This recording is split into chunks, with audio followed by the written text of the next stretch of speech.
Hello दोस्तों, कैसे हैं आप सब। स्वागत है आपका एक बार फिर से। मैंने कहा था ना कि आपकी यूपीएसआई की वैकेंसी बहुत जल्द आने वाली है, और वो वैकेंसी बहुत जल्द आने वाली भी है। देखिए, बहुत सारे लोग आपको ऐसे मिलते हैं जो आपको डिमोटिवेट करते हैं, चाहे वो यूट्यूब पर हो, चाहे वो आपके आस पड़ोस के लोग हों, चाहे वो आपके दोस्त हों, कोई भी हो सकता है। वो आपको बहुत जल्दी डिमोटिवेट कर देते हैं और आप बहुत जल्दी हो भी जाते हैं। मैंने पहले ही कहा था कि ऐसे लोगों से बच के रहें, हट के रहें, ऐसे लोगों से दूर रहें।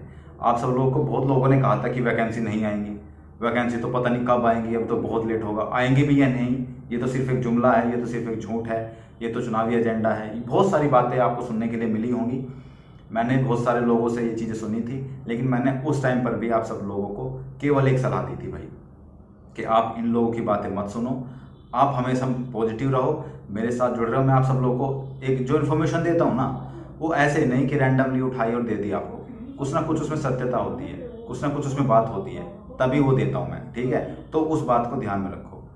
और जो आपकी जो वैकेंसी है, वो वैकेंसी बढ़ भी गई है। पहले 2400-2500 की वैकेंसी का आपका अधियाचन प्राप्त हुआ था, अब पूरे 3300 वैकेंसियों का अधियाचन प्राप्त हुआ है बोर्ड को।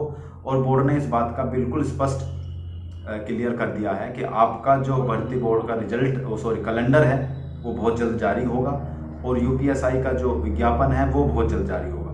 3300 वैकेंसी का अधियाचन प्राप्त हो चुका है, और जितने भी लेट होगी ये वैकेंसी, उतने ही ज़्यादा आप इसमें वैकेंसी बढ़ने के चांसेस हैं। लगभग 4000 वैकेंसी तक पहुंचने के चांसेस हैं, अगर 1-2 महीने वो लेट हो जाती है। और अगर उससे पहले ही विज्ञापन जारी हो जाता है तो 3300 वैकेंसी तो कन्फर्म है।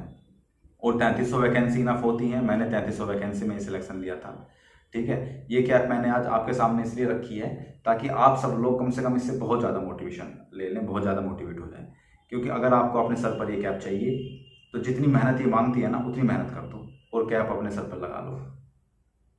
बस दोस्त, उतनी मेहनत, उतना रिवीजन, उतनी प्रैक्टिस कर लो जितने ये कैप मांगती है, जितनी ये वर्दी मांगती है। फिर कंधों पे सितारे और सर पर पी कैप आपका इंतजार कर रही है। बस आपको क्या काम करना है, अपनी पढ़ाई को कंटिन्यू रखना है। और जो ऐसे लोग हैं जो आपको डिमोटिवेट करते हैं, देखिए, आपके सिलेक्शन ना होने का भी एक बहुत बड़ा रीजन आपके डिमोटिवेट भी है, आपके आसपास के लोग भी हैं। अगर आपको सिलेक्शन चाहिए तो हमेशा पॉजिटिव और हमेशा एक पॉजिटिव एटीट्यूड वाले लोगों के साथ ही रहना चाहिए, आपको उनसे ही जुड़ना चाहिए। दोस्तों, आगे बढ़ने से पहले मैं आपको बता दूं, अगर आप सभी लोग पैट की एग्ज़ाम की तैयारी कर रहे हैं, ऑफिशियली आप कर ही रहे होंगे, क्योंकि अगर यूपी में रहते हैं तो पैट तो आप तैयारी कर ही रहे होंगे। तो पैट के लिए अगर आप बेस्ट बुक पूछ रहे थे बहुत सारे लोग कि बेस्ट बुक कौन सी होगी सर, तो पैट के लिए ये किरण पब्लिकेशन की ये बुक आप देख सकते हैं। इसमें 16 पेपर्स हैं, जितने भी अभी तक यूपी ट्रिपल एससी ने जो भी एग्ज़ाम कंडक्ट कराए हैं, सभी के 16 पेपर इसमें दिए गए हैं। आप इस बात से अंदाज़ा लगा सकते हैं कि 63 इसमें प्रैक्टिस सेट है और 8500 प्लस इसमें ऑब्जेक्टिव क्वेश्चंस हैं। ठीक है, इसमें करंट अफेयर्स और अंग्रेजी जो है इंग्लिश, वो भी इसमें दी गई है। आप देखिए, अगर मैं इसको ओपन करता हूँ, ओपन करने के बाद एक 63 प्रैक्टिस सेट हैं, बहुत होते हैं। मैं गारंटी से कह सकता हूँ कि अगर आप ये सारे प्रैक्टिस सेट लगा लेंगे तो आप पैट में 75 से 80% क्वेश्चन यहीं से आ जाएंगे आपके। ये इतनी बेस्ट बुक मुझे लगी, और सबको बताने के लिए मैंने इसको ख़रीद भी लिया है। ये देखिए करंट अफेयर्स, और ये देखिए, अगर आप इसके कोई भी प्रैक्टिस सेट ओपन करते हैं तो इसके बाद इसका जो एक्सप्लेनेशन दे रखा है हर क्वेश्चन का, वो आपको आपके समझने में बहुत अच्छी मदद करेगा।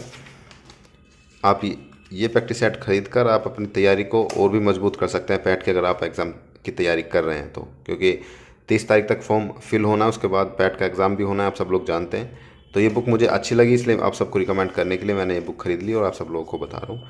अगर आप चाहते हैं तो आप इस बुक को खरीद कर अपनी तैयारी अच्छी कर सकते हैं। ठीक है, तो आप अपनी तैयारी कंटिन्यू रखिए। मेरा एक आप सब के डिमांड पर एक मैंने टेलीग्राम चैनल भी बनाया था, उसमें मैं अपनी पर्सनल गाइडेंस देता हूँ, उसमें डेली का टारगेट देता हूँ। और डेली के टारगेट वही देता हूँ जो आपके एग्जाम के लिए नेसेसरी है। आलतू फालतू की चीज़ें नहीं वहाँ होती हैं, ना ही कोई वहाँ बकवास करता है। जो बकवास करता है उसको रिमूव कर दिया जाता है तुरंत। तो उसका मैं लिंक आपको नीचे डिस्क्रिप्शन बॉक्स में दे दूंगा, अगर आप चाहें तो उसमें जाके जुड़ सकते हैं। और मुझसे अगर कुछ पर्सनल बात करनी है या मुझसे कुछ पर्सनल पूछना है तो आप वहाँ जाकर मैसेज कर सकते हैं। ठीक है, अब बात रही इसकी, तो अब कब आ सकता है इसका विज्ञापन। तो इसका विज्ञापन हो सकता है कि कांस्टेबल से पहले आ जाए, या हो सकता है कि कांस्टेबल के बाद आए, लेकिन बहुत ज़्यादा अंतर नहीं होगा। अधिकतर जो चांस है वो कांस्टेबल के बाद ही लग रहे हैं, क्योंकि कांस्टेबल की बड़ी वैकेंसी है। तो कांस्टेबल के बाद ही हो सकता है आपकी इस वैकेंसी का विज्ञापन जारी हो जाए। और लगभग 3300 वैकेंसी तो है ही, 3300 तो ऑलरेडी हो चुकी हैं। 1-2 महीने और लेट हो गया तो हो सकता है 4000 के करीब पहुंच जाए, तो उसमें आपका बहुत बेनिफिट हो जाएगा आपका। आपका सिलेक्शन लेने का चांस बहुत बढ़ जाएगा। अब इसमें बात आती है कि तैयारी अब कैसे करें। तो तैयारी करने के लिए आप सब लोग जो जो मैं बताता रहा हूँ वो चीज़ें करते रहो, ठीक है। आप अगर वो चीज़ें भी कर लोगे ना जो मैं टेलीग्राम चैनल पे अपने पे बता रहा हूँ, या फिर जो मैं आपको वीडियोज़ के माध्यम से बताता हूँ, तो उसमें भी आपका सिलेक्शन हो जाएगा।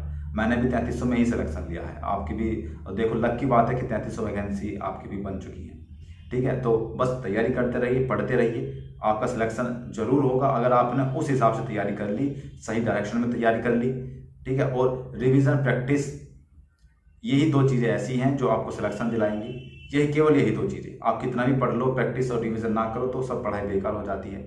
रिवीजन आपको मस्ट है, जरूरी है, करना होता है, ठीक है। तो मैं एक वीडियोस पर भी लेकर आऊँगा कि आपको रिवीजन किस तरीके से करना है और आपको प्रैक्टिस किस तरीके से करनी है, कब आपको प्रैक्टिस करनी है, ठीक है। तो वो सारी चीज़ें होती रहेंगी, लेकिन जो मैं आपको बता रहा हूँ वो हमेशा ध्यान रखना कि हमेशा पॉजिटिव एटीट्यूड वाले लोगों के साथ ही जुड़ना, ठीक है। जो आपको नेगेटिविटी फैलाते हैं, जो आपको नेगेटिव चीज़ें बताते हैं, उनसे हमेशा दूर रहना।